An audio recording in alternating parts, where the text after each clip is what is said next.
Ayan. All right. Ayan. So, I hope everyone can hear me clearly.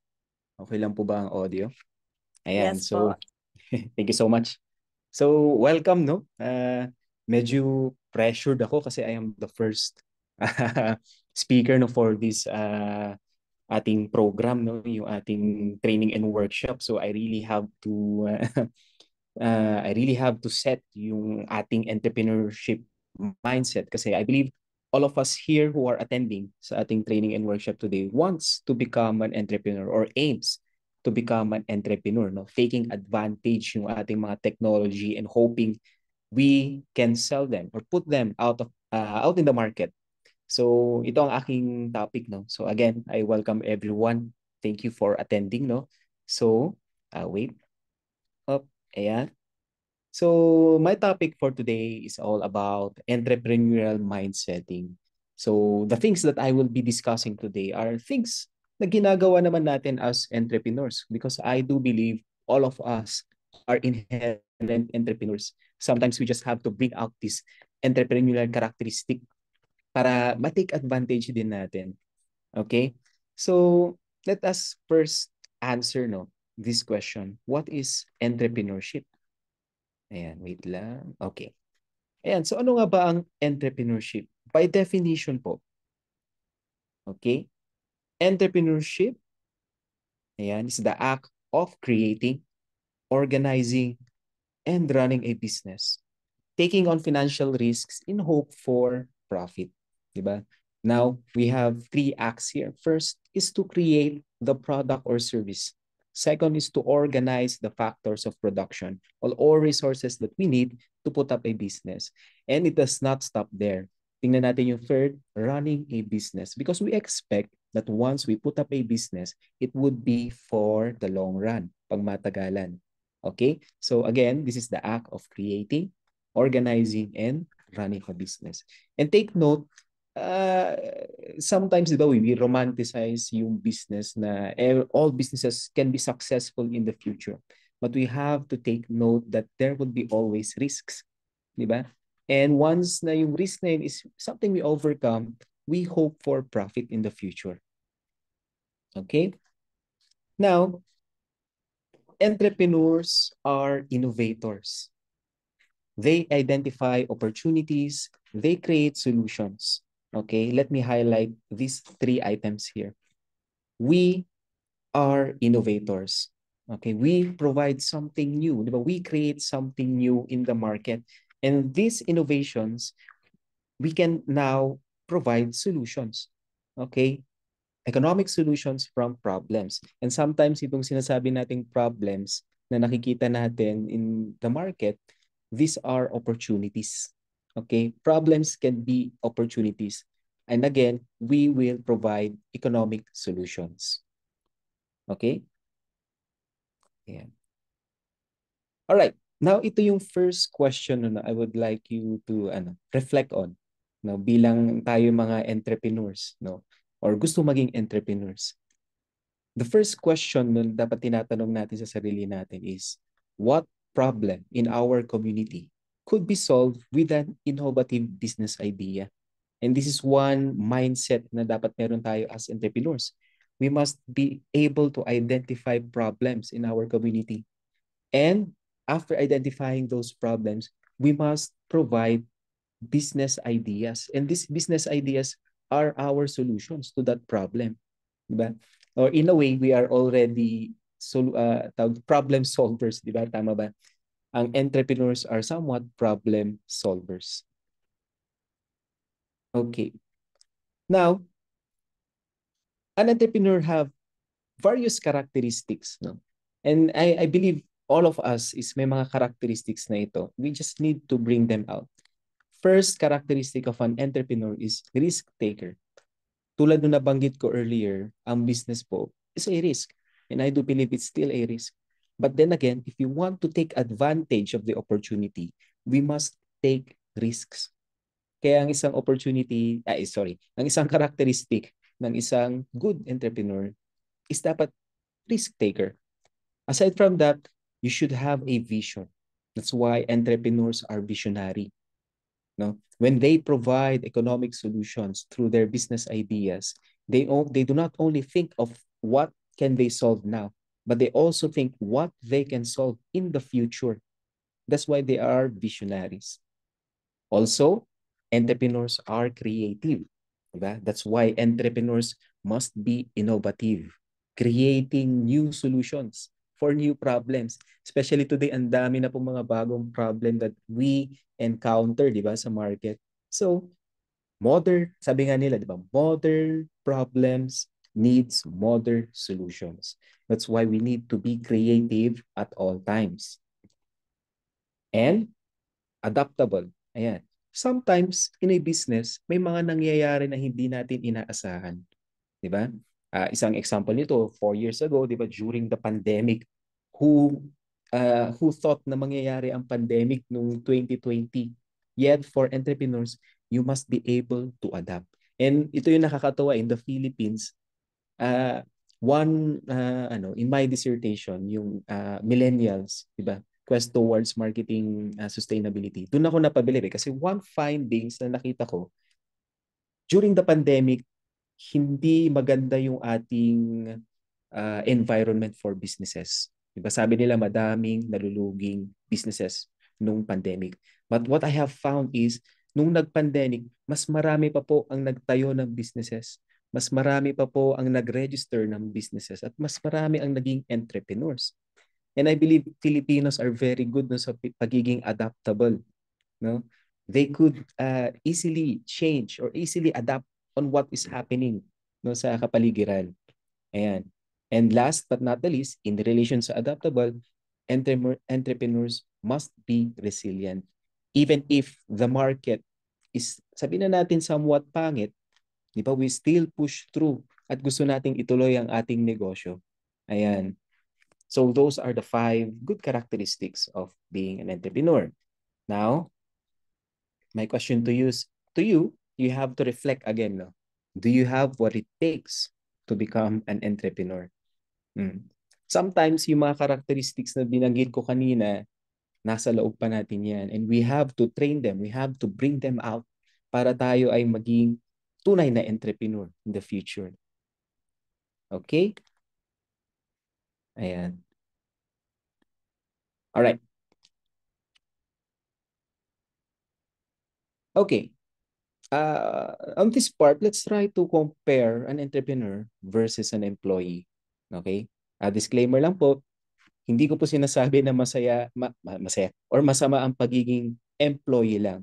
Okay? Kasi some of us might be not for sa entrepreneurship. Some of us naman might not be for pagiging employee lang. So you have to assess, saan ka ba? Gusto mo bang maging entrepreneur or gusto mo maging employee? I just like to compare yung pros and cons of both sides. And let's see kung ano ba talaga ang path na para sa atin. Let's start sa pagiging employee. Pros includes, ang employee, we just stick to the schedule. Diba? Kagandahan nito, we only work 8 hours a day. After that, we have time na for ourselves, for our family, etc. We are only following the 8-hour schedule. Sometimes meron tayong overtime, pero hindi naman palagi. Just stick to the schedule. Second is to stay at the comfort zone. We are only asked by the company to do yung nasa contract natin, our duties and obligations. And if we do that tasks, okay tayo. At sometimes yun yung comfort zone natin. Diba? Wala tayong iisipin na ibang areas. We only stick on what we are good at. In relation to number 2, number 3 is do your task and you're safe. Diba? Do your duties and obligations. As long as maganda yung output mo, you are safe at sa company. And sometimes, kung maganda ang trabaho natin, nagiging permanent tayo or napopromote tayo. And fourth na advantage is we have this fixed income. Diba?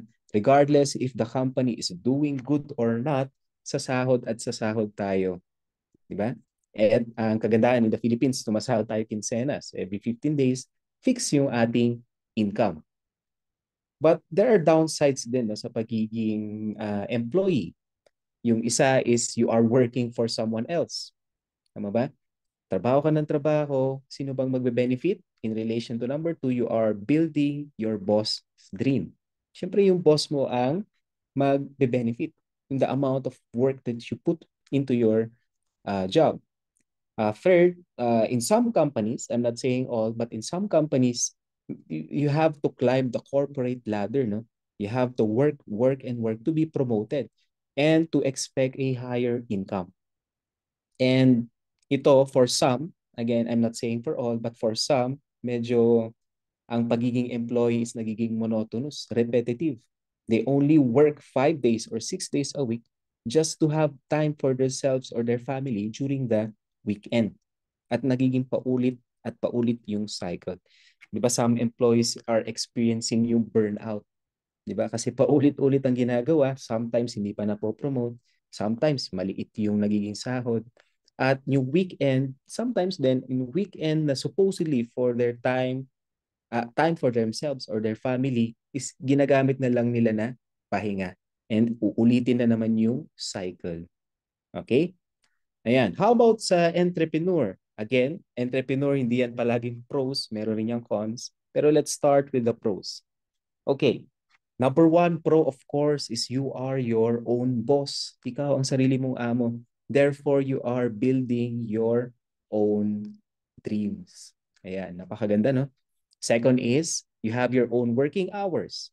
Ayan. At the beginning of the business, you might, di ba, you might be spending more hours, di ba, yung more than 8 hours just to build your business.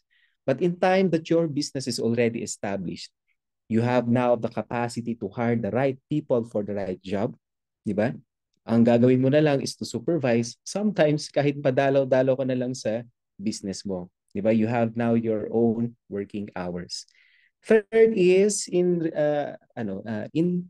helping the community. Syempre you will be providing jobs, no? Para lahat naman ng or yung most of the people in your community would have a source of income. And yung fourth is you have full control over all decisions about your business. Ayan. But there are also cons. Number one na isang barrier, no, sa pagiging entrepreneur is you need to have a high level of discipline. Okay? Number two, you have to take a big risk. All businesses, hindi yan nagiging successful. If you are starting a business, there would be always risks. And you are not 100% safe. As compared sa kanina sinabi ko, yung pagiging employee, you just do your task and you are safe. An entrepreneur should be able to learn all aspects of the business. Kailangan niyang aralin yan. And sometimes, meron yung mga areas na hindi talaga natin expertise, nagiging apektado din ang buong business. So we are never really 100% safe. Fourth, sometimes there would be no income. Diba? Sometimes break even lang yung ating sales at yung mga expenses at sometimes wala tayong kita. And the fourth is high level of responsibility. Kasi all resources, all areas, all departments of your business, it is your responsibility. Yan po yung kadugtong or kadikit ng full control over your business.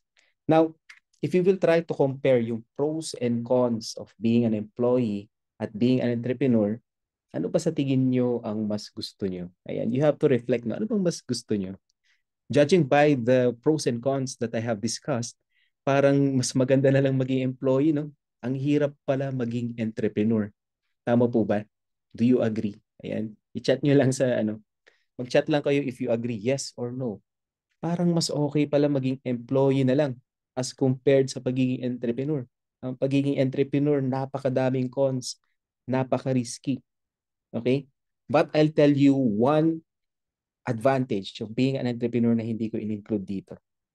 Ayan. Let me show you. Okay? Ayan. But only an entrepreneur can have the potential for unlimited income. Okay? Ano ibig sabihin ng unlimited income? Kahit wala kang gagawin, meron at merong papasok sa income mo or meron at meron kang palaging income. Yan. I repeat, only an entrepreneur can have the potential for unlimited income. Compare ulit natin dun sa pagiging employee. An employee would only have a fixed income depending sa kanyang kontrata every month. While an entrepreneur can enjoy unlimited income once that he have established his business. No? Let's just look into the popular entrepreneurs or successful entrepreneurs in the Philippines. Sino ba ang naiisip niyo na successful entrepreneurs in the Philippines? Diba? Ang lagi nating naiisip is si Henry C. Although si Henry C. is pumanaw na, but during the time that he is alive, he is enjoying unlimited income. Kahit po wala siyang gagawin, mayroong pumapasok at pumapasok na pera sa kanya. Okay?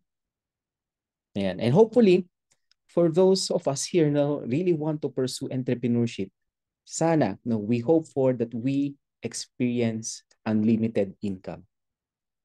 Ayan, lakihan natin. Unlimited income. Ayan. But then again, I'm not saying na ang pagiging employee is wrong or pagiging entrepreneur is wrong. We just have to assess ourselves, no? Ano ba talaga ang pagiging path natin based on our characteristics as well? Maybe some of you is asking, no, can you become an employee at an entrepreneur at the same time? Yes po. No po. Ang kagandahan nun, aside from your fixed income sa pagiging employee, you now have an additional source of income from your business. At pwede po nating pagsabayin yan. And I know a lot of people, especially here in Benguet State University, I have a lot of workmates who are doing both. At the same time, they are faculty members, they are staff, yet they have their own small businesses. At napakaganda pong setup yun. That is why kayo, ayan, sa mga people who have their own technologies or products or services, I highly suggest or I highly encourage you to become entrepreneurs. No? Okay. Ayan. So let's go dito sa products. No? All right. Now, another question. No? Let's say, sige, dito muna tayo. Let's say most of us here no, today na nandito sa training, gusto ko maging entrepreneur. I have this business idea. I have this technology that I want to sell. I have these products and services. The first question na tatanungin nyo on the point of view of the customers is, why should I buy your product? No? Hindi lang kasi natin basta-basta pwedeng ibenta yung ating technology or products in the market. We must answer this question. Why should the customers buy your product in the first place? Ayan. And for entrepreneurial mindsetting, lagi dapat nasa utak natin tong question na to. Ayan. So let us define what is a business first. Unti-unti natin sasagutin yung question na yun later. So a business is a set of activities, set of institutions, and process for creating, communicating, delivering, and exchanging offerings that have value for customers, clients, partners, and even society at large. Ayan. Now, let me highlight yung offerings that have value. On the point of view of customers, they will only purchase products or services that they think na merong value sa kanila. Hindi lang naman sila basta-basta bumibili. And who are these customers? Sometimes they are the main customers, clients, partners, and we have to think the society as a whole. Ayan. So going back dun sa 4 activities na binanggit ko kanina, if you want to be an entrepreneur, you will be doing these 4 activities. Create, communicate, deliver, and exchange. Okay? Ano nga ba ang create? Sometimes ito yung inuuna natin, tama ba? Especially for those who have their technologies, di ba? They have created their technologies. And these products are in form of products or services. And it must be innovative, di ba? Innovative solution to a problem in the community. Okay? After creating the product, sometimes we miss na tong tatlo. But we have to do yung tatlong activities as well.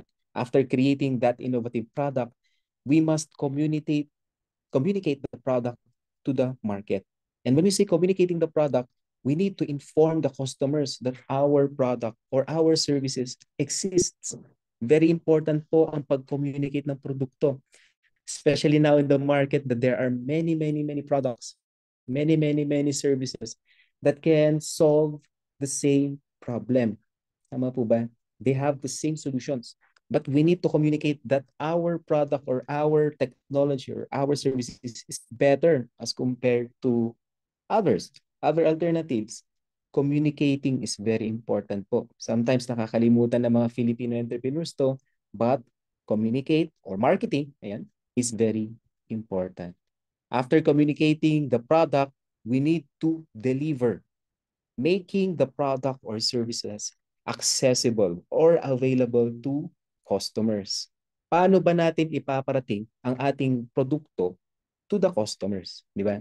Traditionally, ayan, I think this is before the pandemic, ang ginagawa natin is to put our products or services sa mga central business district, dun sa maraming tao, in hope that yung mga dumadaan na tao doon might be able to notice your product.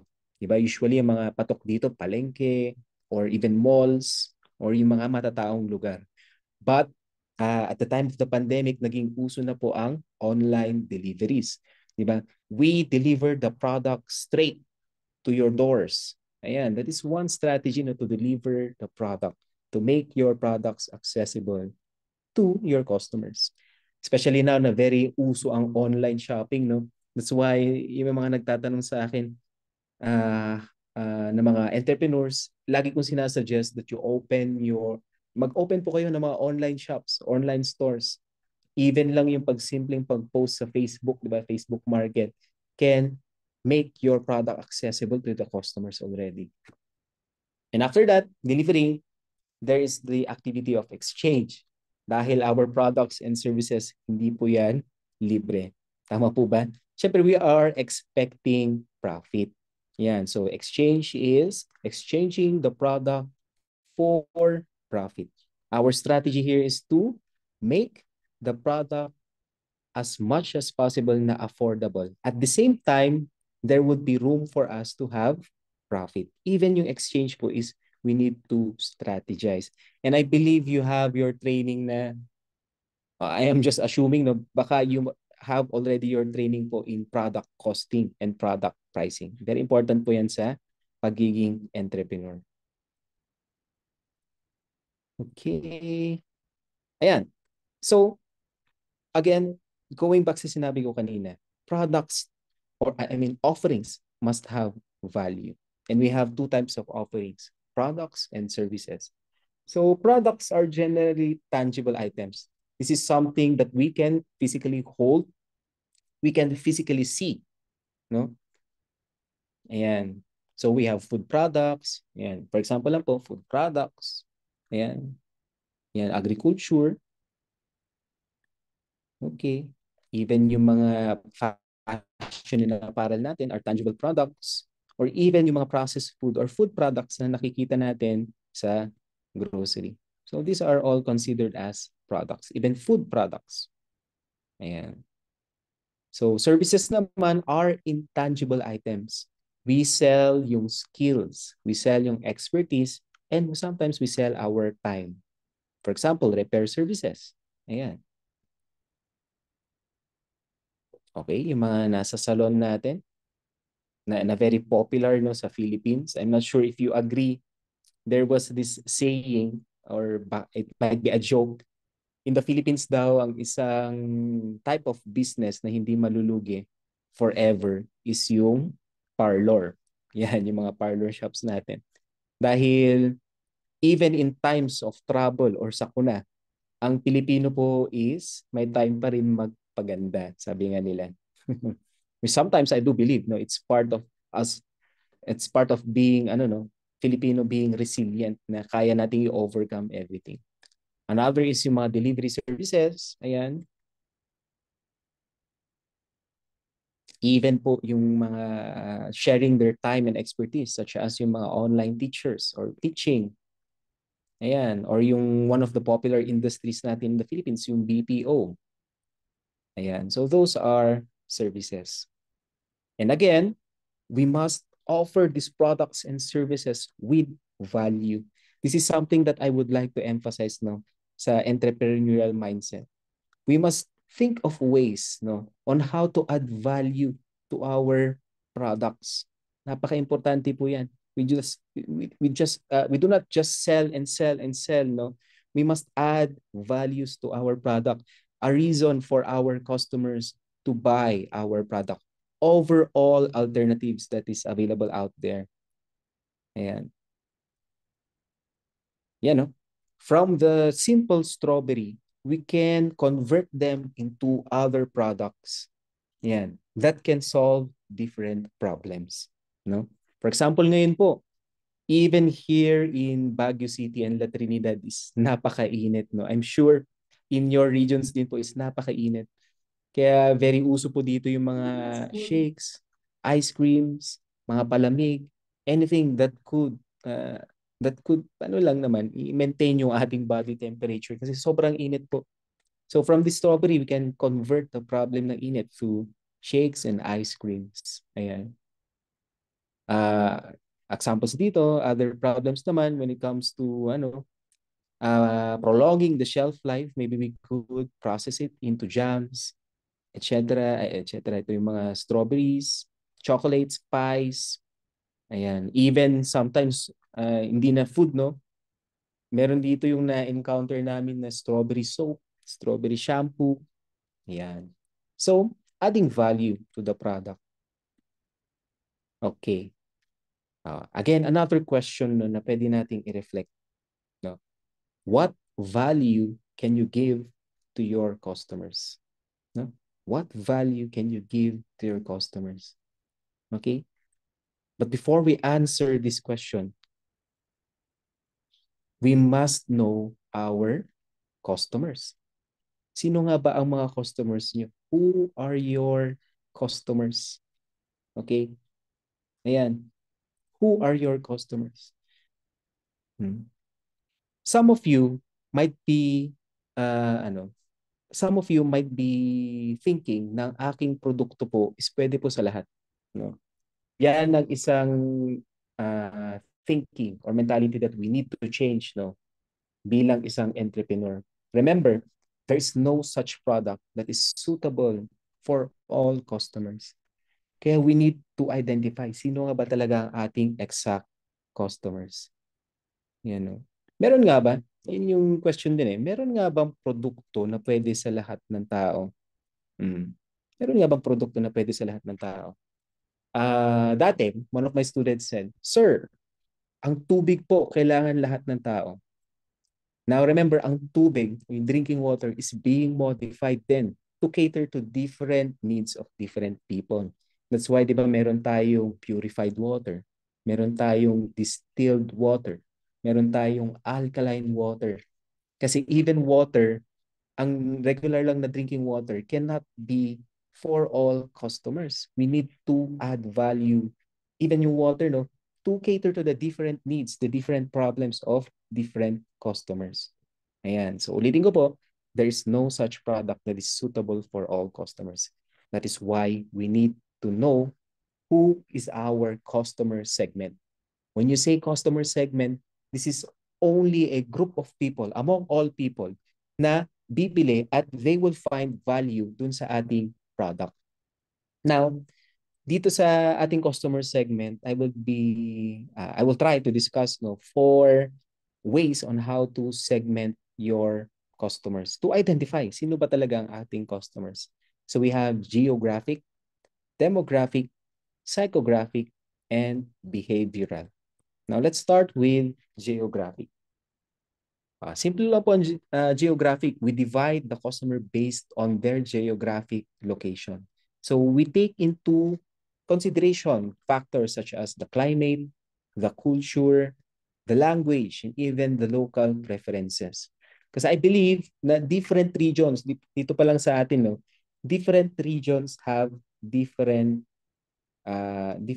preferences. Ayan. Yung nasa car, or let's say food, when it comes to food, iba po ang panlasa natin as compared to other regions. So let's say if my product is all about, let's say, coffee. Ayan. Even coffee, di ba, iba't iba po tayo ng gusto na coffee. Merong regions. Dito po sa amin, gusto namin Barako. Ayan.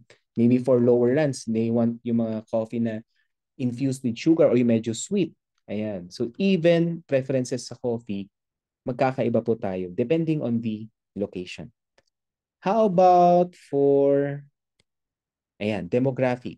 For demographic, we divide them based on age, gender, income, educational, and even marital status. Kung doon na pa lang tayo sa age, di ba? Ang preferences ng mga bata, yung mga bata is different sa preferences ng mga teenagers. At mag-iiba uli yan once they enter young adulthood.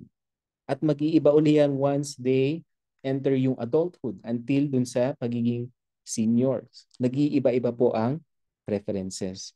Even genders, no? There are specific products na pwede lang sa babae at may mga products naman na pwede lang sa lalaki. How about income? Now, in the Philippines, di ba, if we divide yung ating social based on income, we have yung nasa lower class, middle class, and upper class. Some of the businesses are catering dun sa mga lower class, di ba, to make their product accessible. For example, ang shampoo, bakit meron tayong mga sachet? Di ba, yung mga maliliit na sachet. Ayan. To make it more accessible dun sa mga nandun sa lower bracket. Tama po ba? Ang tawag po dun is downsizing to make it more affordable. Ayan. So those are demographic characteristics. How about naman ang psychographic? Dividing the customer based on lifestyle, values, interests, and personality traits. It seeks to understand the psychological and emotional factors that influence consumer behavior. Okay? I'll go back to my example kanina. If our product is coffee, ayan, kayo ba? Anong preference nyo based on your lifestyle? Okay na po ba kayo sa 3-in-1 yung tinitimpla? Or mas prefer niyo po ba ang brewed coffee na kayo mismo ang magbo-brew? Or do you prefer to buy yung mga coffees from coffee shops such as Starbucks, ayan, Coffee Bean, etc. It depends on your lifestyle.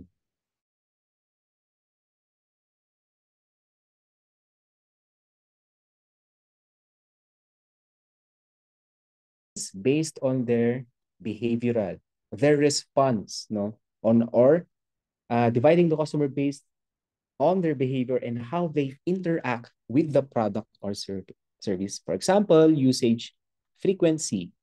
Kung bibili ka ng Christmas gift, ayan, yan pang regalo during Pasko. Anong month ka usually bibili? Of course, during the Christmas season, November, December. Hindi ka naman bumibili ng Christmas gift during February. Tama po ba? What else? Let's say Valentine's gifts such as chocolates and flowers. Kailan ba tayo usually bumibili niyan? During the Valentine's season. Okay? Another behavioral. Again, when you say behavioral, this is the response. During sale, ayan, siguro lahat tayo is guilty no pag may sale. Pag sa SM, 3-day sale, bili-bili ako. Or sa Shopee and Lazada, di ba meron yung mga, I'm not sure kung meron pa ngayon, yung mga 1122, 3344 sale, etc. Ganun. Okay, this is our response. No? Those are the behavioral. Yan. So, as a business owner, as an entrepreneur, you must know no, kung sino ba among the all customers ang ita-target mo lang. Okay? Through market segmentation. Yan. Another concept for customers, for you to know your customers really is they have needs and they have wants. Okay. Yan. Ano ba ang needs? Ano ba ang wants? Okay, needs refers to situations which something is missing that has to be satisfied. In short, this is our basic necessities in order to survive, such as food, water, clothing, and home, ayan, or shelter. Ang wants naman po are preferred products of the customers that will satisfy his need. For example, ang need niya lang po is kumain, ang want niya is kumain sa restaurant. Another example, ang need niya lang is water, ang want niya is gusto niya ng Starbucks coffee. Ayan, ang need lang po is magkaroon ng damit, pero ang want niya is branded, dapat Louis Vuitton. Ang need lang po is magkaroon ng bahay or shelter, ang want po is gusto niya nasa condominium or gusto niya mansion. Yun po ang difference ng needs and wants. Okay? Now question, should we offer, bilang entrepreneur, should we offer the needs or offer the wants? Ano ba? Needs or wants? Alin dito ang isa-satisfy natin? Now, I'll give you this example. Ayan. Let's say a customer is hungry. Okay. Yan. Gutom po yung customer. Ang kailangan niya is lunch meal. Kasi alas 12 na. The lunch meal now is the need. Ayan. The lunch meal is the need. Meron siyang budget na 100 pesos. Okay? Ano yung want? Ito na yung sinabi ko kanina. There are a lot of alternatives in the market that can satisfy the need. For example, with my 100 pesos, pwede ako bumili ng Mang Inasal or Jollibee, fried chicken, or Chowking, Chow Fan. Ayan, pwede ako mag-Turks, mag-shawarma rice, pwede ako yung mga sa Good Taste, ayan, or pwede ako bumili ng salad. All of these products can satisfy the need. But we have to ask, ano ba ang gusto ng customer? Okay? Kaya very important yung sinabi ko kanina na customer segment. What if itong customer na to is a vegetarian? Ayan, based on lifestyle. Vegetarian siya. Should we still offer these products na may meat? No, we offer yung magsasatisfy or sa tingin niya, may value for the customer. So, i-offer natin yung salad. Or another example, what if itong customer na to is mahilig sa rice? So, anong i-offer natin? Siyempre, yung magsasatisfy sa kanya, sa tingin niya na may makukuha siyang value, yung nag-o-offer ng only rice. Ayan. So in short, we should focus on the need, but we will always offer yung wants. Diba? We will always offer yung wants. Babalik ako, that's why we need to know the needs, and we need to know the wants of our customers. Okay? Yan. Of course, I agree po, Sir Danilo, no? Based sa kakayahan ng bumili. Yan. Mm. Parang ano rin yan eh. Part din nung, di ba, sa budget. Okay. Now, many products can satisfy the need, but the customers will always choose products with value.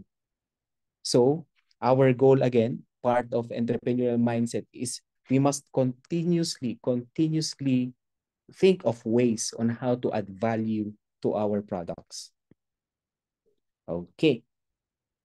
Ayan. So, and after learning all of those things, do we really need to learn entrepreneurship? No? Meron akong simple lang dito na illustration. Based dun sa knowing the customers, doing the 4 activities kanina. Let's have a small example here. Let's say this is entrepreneurship dapat.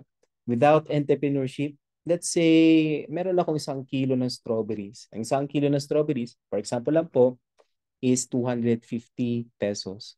Pwede ko naman siya ibenta as is. Okay, pwede ko siya ibenta as is, 250 pesos. But the problem here, especially during Strawberry Festival, there are a lot of businesses offering the same type of product. Okay? Ang dami po ang magbebenta ng strawberry dito. Ayan.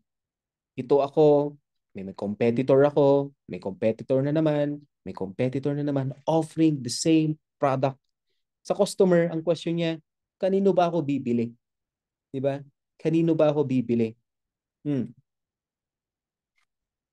Now, with entrepreneurship, yung mga sinasabi ko kanina, let's try to add value to my product. Ano ba bang pwede kong gawin sa 1 kilo ng strawberry? Maybe I will undergo product development. Convert these strawberries into strawberry jam.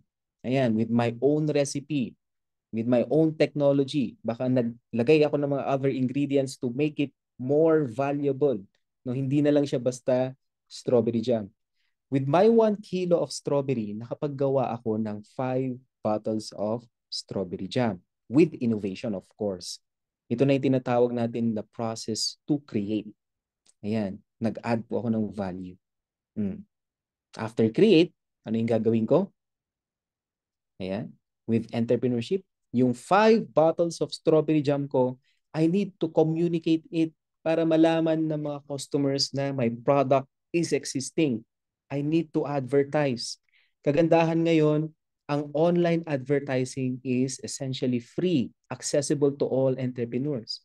Pinost ko sa Facebook Market. Eventually, some potential customers nakita yung post ko sa Facebook Market. Ito na po yung process of communicating, which is very important po, especially today na there are a lot of products that can solve the same problem. We need to communicate. Wag lang po nating hintayin na may bibili sa product natin. We need to put it out there. After communicating, yung nakakita ng aking produkto, they will eventually order. Ayan. Then, the product will be delivered. Ayan. They will be delivered to the customers. Ayan. Maybe through online delivery. Ito yung uso kasi ngayon eh. We deliver the product straight to their houses. And eventually, the customer will receive the product. Ito na po yung tinatawag, yung process of delivery. Ayan. Okay. Now, once na na-deliver na yung product sa customers, syempre, the customers will receive the product and the customers will pay for the product. Let's say that the product, I will price the product, no? After kong mag-costing, after kong mag-pricing, prinice ko siya at 200 pesos per bottle. Remember that I have developed kanina, 5 bottles of jam. So, meron na akong 1,000 pesos. 200 pesos times 5, 1,000 pesos. Naka-receive ako ng 1,000 pesos. This is now the activity na exchange. Okay? Exchanging our products for profit. Ayan. And again, if you will try to compare without entrepreneurship, yung 1 kilo ko, nabenta ko lang kanina ng 250 pesos. Hindi pa ako sure kung sa akin bibili yung customer. And pag nag-add ako ng value, pwede pala akong kumita ng 1,000 pesos. Let's say, deduct pa natin yung other ingredients or other cost. I'm sure na mas malaki sa 250 pesos ang ating marireceive. Ayan. We need to maximize our technology, guys. We need to maximize our technology through entrepreneurship. No? And by doing this, maybe, or we hope, we really hope that we can achieve yung sinabi ko kanina na unlimited income. Okay? Ayan. Do I still have time? Let me just share you some stories. Ito yung mga nakakatuwang stories na sa Philippines. Yung from rags to riches. I'll be telling you 3 successful Filipino entrepreneurs na nagsimula sa essentially wala. Kaya rags to riches, napaka-inspiring. So let's see if you know these people. The first one is Edgar Cia. Later, makikilala natin kung sino ba tong si Sir Edgar Cia. Oh. I'll tell you the story of Edgar Cia. At the age of 20, ayan, very young. No? Ayan. The age of 20, Edgar Cia, hindi siya makatapos ng college. Hindi siya makapag ng degree. Dahil ito yung estudyante na hindi talaga academic inclined. Hindi niya talaga na makayang pagbutihin yung kanyang grades. Hindi niya natapos ang college. Sabi niya, magtayo na lang ako ng small restaurant. No? The problem is, wala naman siyang ipon, walang ipon ng kanyang parents. Ang kanyang option lang to put up a restaurant is to mag-loan from a bank. But because wala siyang natapos, wala siyang stable source of income, hindi siya makapag-loan kasi kailangan yun ng bangko, di ba? Yung qualifications mo para bigyan ka ng business loan. So, ang option na lang niya is magpatayo ng maliit na karinderya in 1997. Ayan. Okay. Now, meron siyang nakitang value. Pwede niyang idagdag sa kanyang produkto. The very first restaurant in the Philippines that offered only rice. 6 years later, after niya magpatayo ng maliit na karinderya, inoffer niya yung only rice. Kasi nakita niya for Filipino people, gusto natin kumain ng rice. Gusto natin sometimes mapadami ng rice. What if mag-offer ako ng only rice? Sabi niya. Ayan. Oh, I'm sure siguro alam niyo na kung anong negosyo to. Ayan, no? The value that he put in his product, very simple concept, only rice. Naging patok. Ayan. He improved his business plan. Yung kanyang pagnenegosyo. He offered new products. He kept the prices affordable and he did multiple promotions. Ayan, alam niyo na kung sino tong business na to. Just because of that value na dinagdag niya na only rice, he is expanding his business already. Nakakatakam, no? Ayan, so the business is Mang Inasal. Ang nagpa-start po niyan is si Ed Garcia just by thinking of that value. Soon, he established 26 branches in Visayas and Mindanao. Later on, he has already 460 branches around the world, around the Philippines and still counting. No, nadadagdagan pa rin ang branch. At hindi po diyan nagtatapos ang kanyang story dahil Jollibee saw the potential of Mang Inasal. That's why in 2010, Jollibee bought 70% of Mang Inasal's share for 3 billion pesos. In a way, binili ni Jollibee yung very simple na concept ni Mang Inasal na analyze because of this potential, making Ed Garcia the youngest billionaire in the Philippines at the age of 33. No? Imagine, no, at the age of 33, you already have 3 billion pesos just by adding that value, no, in your product. Napakaganda. And I really hope na mangyari sa atin to in the future. Some big companies might see the potential of our technologies and they will buy, di ba, our technology. Kayo ba, with 3 billion pesos, or kung ino-foreign kayo ni Jollibee ng 3 billion pesos, would you sell your product? Would you sell your technology? For me personally, yes. Kasi with that 3 billion pesos, I could put up other businesses. I can put an amount of the 3 billion pesos for my retirement. Diba? Even the retirement of my children, pwede. Diba? Again, potential for unlimited income. Ayan. Napakaganda. Ayan. And that is the Ed Garcia. Ed Garcia. And that is Ed Garcia, the founder of Mang Inasal, the youngest billionaire in the Philippines. Okay. Yan, yung mga goals natin, no? Entrepreneurship goals. I'll share you another story. Okay. Makikilala nyo na itong mga tao na to, no? Ayan, Tony Tan Cachong, another inspiring Filipino entrepreneur. Ayan. So what is the story of Tony Tan Cachong? Let's see. Now, Tony Tan Cachong's very first product is ice cream. He put up an ice cream parlor in 1976. Nag-franchise lang siya ng Magnolia. Nagtitinda siya ng mga ice cream sa mga bata. Yung maliit na, nare-remember nyo ba yung mga maliliit na ice cream stores? Yan. Now, napansin niya, in his area, he tried to understand the behavior ng kanyang mga customers doon. Napansin niya yung mga bata, mga teenagers doon. Pag tumatambay sila doon sa kanyang shop, hindi lang ice cream yung binibili nila. Naghahanap rin sila ng other things. Di ba? Yung gusto nila ng fries, gusto nila ng burger, gusto nila ng drinks. Yung parang fast food bill ba? That's why he offered these things. Ayan. Based dun sa preference ng kanyang customers during that time. In 1978, he put up a small burger shop called as Jollibee Yum Burger. Ayan.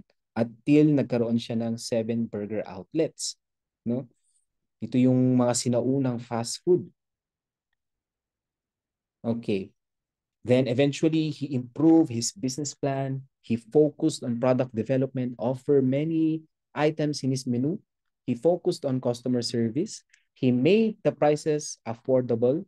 He did extensive promotion and nag-expand ang Jollibee. Yan. Today, he has over 5,800 branches around the world. Again, another example of a person who is enjoying unlimited income. That's why Tony Tan Kachong, he's the founder of Jollibee Food Corporations. And today, his net worth is around $1.2 billion, around 68.3 billion pesos. Ayan. Imagine, no, for someone who just started to sell ice cream, now enjoying unlimited income. Yan. So far, meron na tayong dalawang entrepreneur, no? May papahabol pa ako kasi I think this entrepreneur na i-share ko is very inspiring. Ayan. Kilala niyo ba to? Miss Julie Gandioco. Ayan. Hulaan niyo nga kung ano yung business niya. Okay. I'll tell you the story of Julie Gandioco. Now, Julie Gandioco has a small sari-sari store during nung bata-bata pa siya at nagtatahi siya sa sidelines. Ayan. Now, she and her husband decided, try nga nating bumili ng farm. Mag-hashindero nga tayo. That's why they bought a land and ginawa nilang sugarcane farm. Now, the problem is, eventually, due to the economy, nalugi po yung farm. No? Nalugi sila. Na baon na sila sa utang. They have financial losses. And eventually, they sold the land at bumalik na lang sila sa Cebu. At mind you, medyo matanda na sila during this time. No? So, in order to sustain yung kanilang daily expenses, nag-apply si Julie Gandioco as a canteen employee para lang matustusan yung pang-araw-araw. There he saw the need in the community. Napansin niya, most people of the community is gusto ng tinapay. Wala silang mapagbilhan ng tinapay. He saw the need. No? He saw the want. So, nung nakita niya, nagpatayo siya ng maliit na bakery at the age of 50. He kept the prices affordable. He did product development, offering different types of bread. Again, yung nabanggit ko kanina, making the price affordable para maging accessible to all customers in her area. Reminder, in-start niya yung small bakery shop niya at 50 years old. Eventually, the business grew at ito na yung tinatawag nating Julie's Bake Shop with the help of her children. Ayan. Julie's Bake Shop. At the age of 91, I made this slide kasi a year ago, 92 na siya ngayon. So Julie Gandioco, the owner of Julie's Bake Shop, has more than 500 branches in the Philippines. So ang lesson po dito, it's not too late po for us to become entrepreneurs. Hindi po rason yung, masyado na akong matanda para mag-business. Everyone can become entrepreneurs. From a young age, tulad ng binanggit ko kanina, si Ed Garcia na nag-start at the age of 20, even Julie Gandioco who started her business at the age of 50, ang pagiging entrepreneur po is walang pinipiling edad. Diba? If you remember yung earlier na nabanggit ko during the first set of slides, all of us are inherent entrepreneurs. We just need to bring out, diba, yung ating pagiging entrepreneur, diba? Yung ating characteristics, we really need to train them. We really need to bring them out for us to become entrepreneurs. Now, ito po yung sinasabi ko ngayon, it's now your turn to become entrepreneurs. Now, let us turn your technology into a business. Okay? And let's maximize your potential through entrepreneurship so that we can experience unlimited income in the future. Ayan. So thank you very much no for listening to my topic, and I really hope that napalabas ko ang ating entrepreneurial spirit, and let us pursue entrepreneurship. So thank you very much po. Ayan.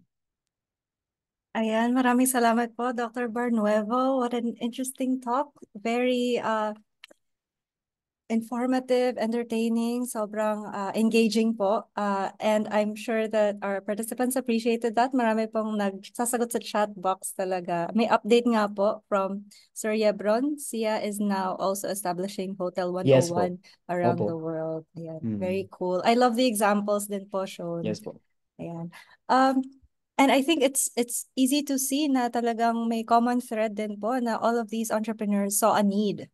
So it's very Yes po. important to Oo. really notice, observe a need. Ayan, meron pong naka-raise ng hand from CMU. Go ahead po. Good morning, sir. I noted that in your examples, we seem to be doing well when it comes to food.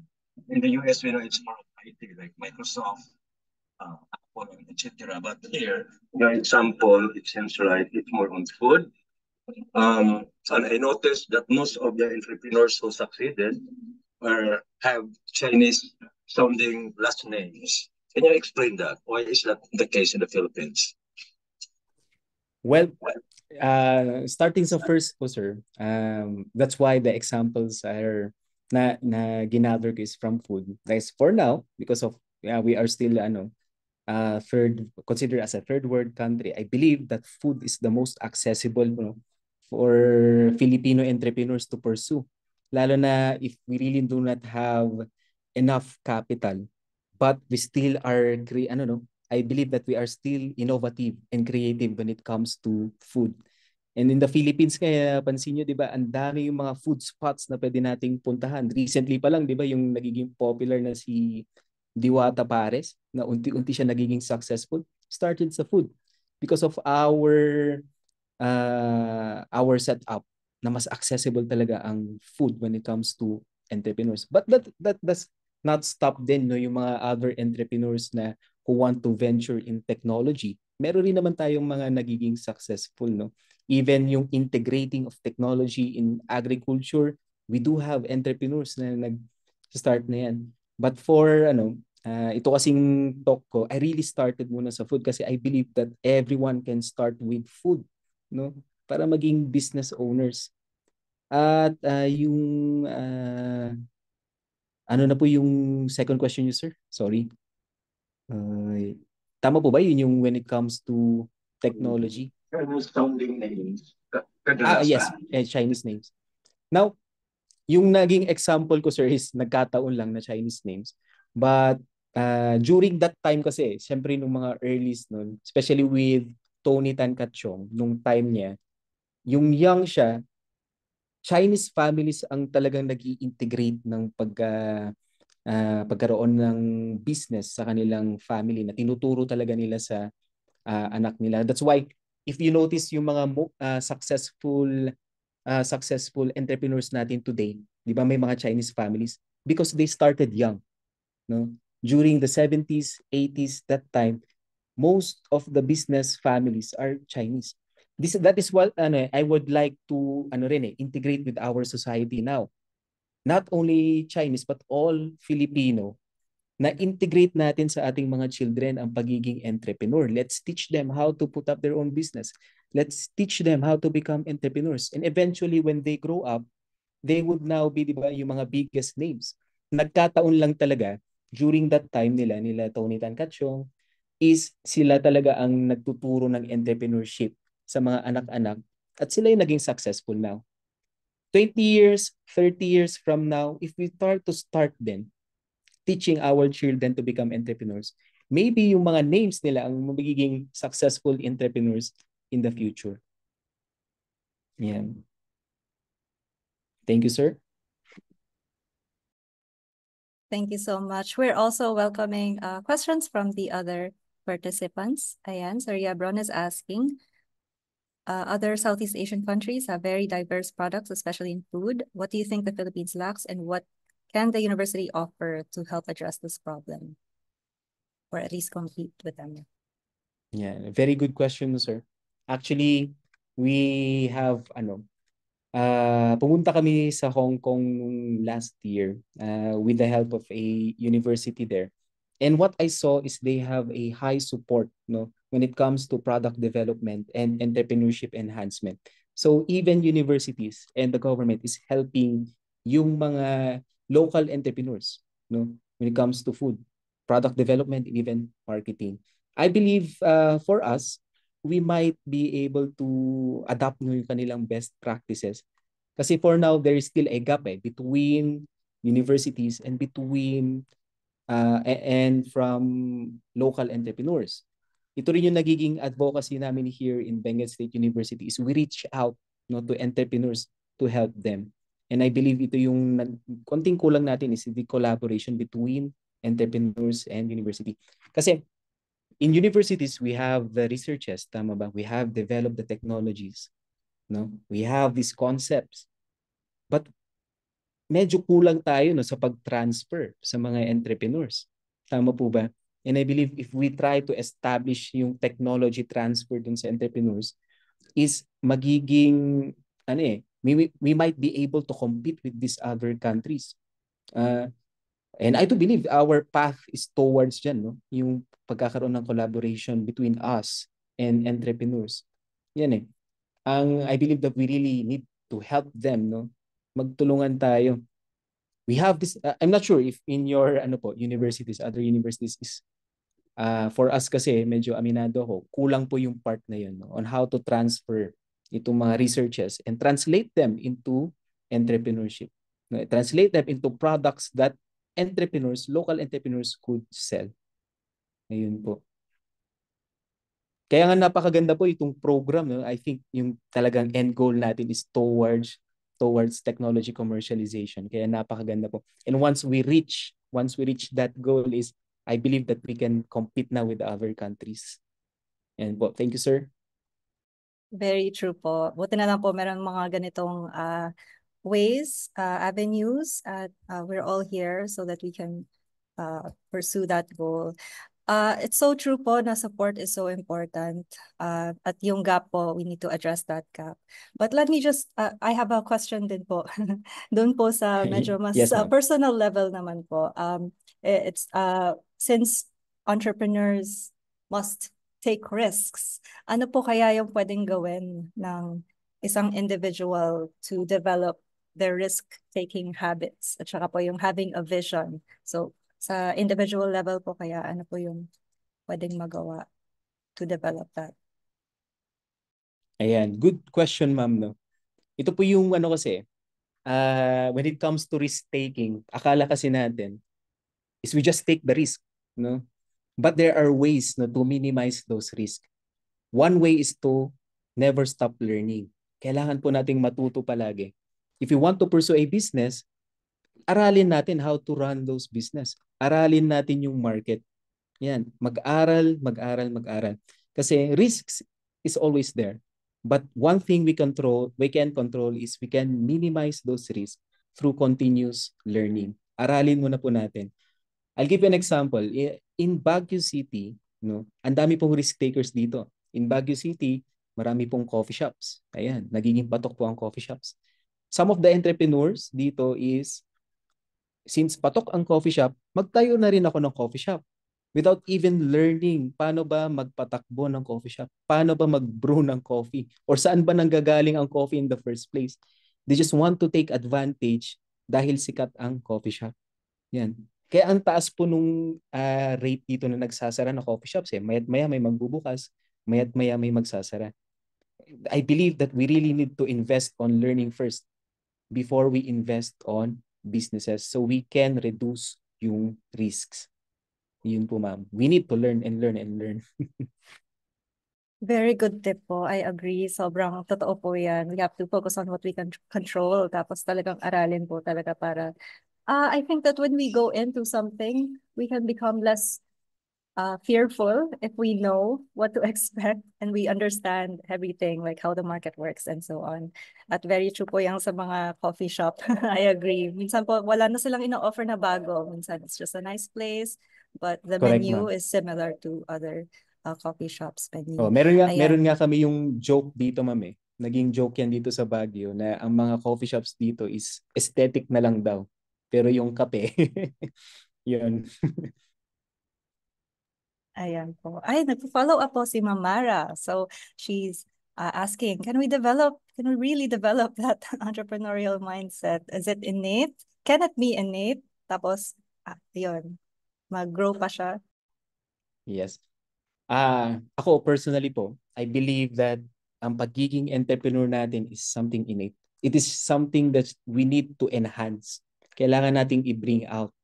Kaya yung nabanggit ko kanina, we need to learn, and learn until na yung ating mindset yung ating entrepreneurial mindset is parang ano na siya, kumbaga parang second nature na sa atin.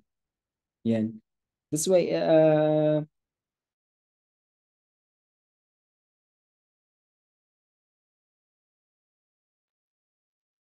Yes, sir.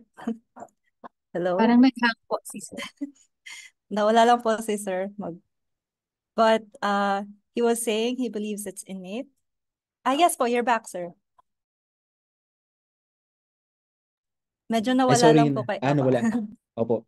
Ay yung nabanggit ko kanina, yung tanong ni Ma'am Mara na can we develop entrepreneur mindset? I believe that it is innate. It is something na we need to bring out. If I will relate it dun sabi ko kanina, continuous learning po. Kailangan nating matuto ng matuto until yung ating entrepreneurial mindset would become second nature. And when I say second nature, yung isang glance mo pa lang, uy, parang may opportunity dito Pwede kong pagkakitaan to Once na na-develop mo yung ganun na thinking you can really take advantage of opportunities You can really identify the problems and you can now develop economic solutions just by one glance. No? And I'm sure napapansin na na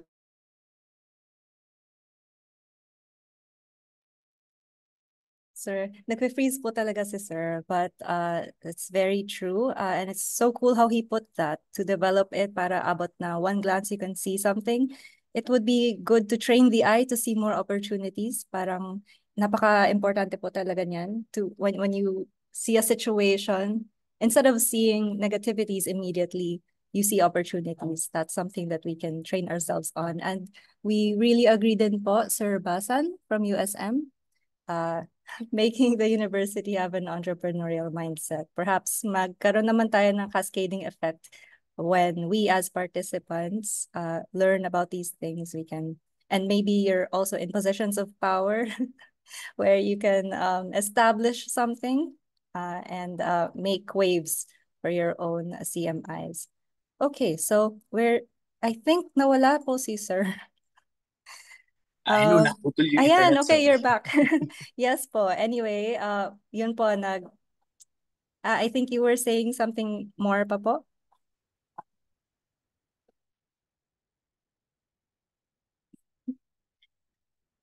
Ayan, unfortunately, na-freeze po ulit siya. How about the others? Totoo po yan, Sir Yebron. Common problem yung maraming requirements. Parang nakaka-demotivate po talaga. So hopefully, merong ways that we can start something para tayo po yung makapag-establish ng mga possible standards or something. Or makapag-suggest ng mga processes or something.